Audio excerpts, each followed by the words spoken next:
आश्वासन असं कुठल्याही प्रकारचं आश्वासन ह्या अधिकाऱ्याने दिलं नाही. आम्ही आमच्या मागण्या त्यांच्यासमोर ठेवलेल्या आहेत, पण अजूनपर्यंत असं कुठलंही ठोस आश्वासन दिलं नाही. याच्या अगोदर आम्ही SDO साहेबांना आणि जिल्हाधिकारी गोंदिया साहेबांना आम्ही 3दा म्हणजे आमचे अर्ज, शेतकऱ्यांच्या मागण्याचे जे अर्ज होते ते आम्ही दिलेले. कोणत्या मागण्या आहेत, काय उल्लेख आहे? आमच्या मुख्य मागण्या म्हणजे आजच्या नवीन खरेदी खतानुसार शेतकऱ्यांना 5 पट मोबदला मिळायला हवा, आणि दुसरी मागणी म्हणजे शेतीच्या जे हायवे जाणार आहे ते गावाला दोन्ही भागात विभाग करणार, त्यामुळे दुतर्फा आम्हाला सर्व्हिस रोड किंवा ॲक्सेस रोड मिळायला हवा, जेणेकरून आम्हाला आमचे जे काही शेती उपयोग जे काम असणार, कार्य असणार, त्याच्यात आम्हाला सहकार्य होईल जाण्या येण्याकरिता. आणि तिसरी मागणी म्हणजे प्रत्येक प्रकल्पग्रस्त शेतकऱ्यांना प्रकल्पग्रस्त प्रमाणपत्र आणि प्रत्येक शेतकरी कुटुंबातल्या एका शिक्षित तरुणाला सरकारी नोकरी. आणि 5वी आमची मागणी जी आहे ती की जे शेतकरी भूमिहीन होते त्यांना शासनाकडून शेतीयोग्य जमीन उपलब्ध करून देण्यात यावी, ह्या अशा प्रमुख आमच्या मागण्या आहेत. माझं नाव सतीश गणेश पटले आहे.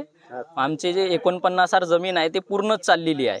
याच्यानंतर आम्ही काय करणार न काय होईल याचं काही भान नाही आहे. आम्हाला त्या मोबदल्या चांगला रेट मिळाला पाहिजे ना. जे आमच्या मागण्या आहेत, सर्व्हिस रोड, चांगलं 5 पट मोबदला, ते पूर्ण आम्हाला मिळाल्या पाहिजे.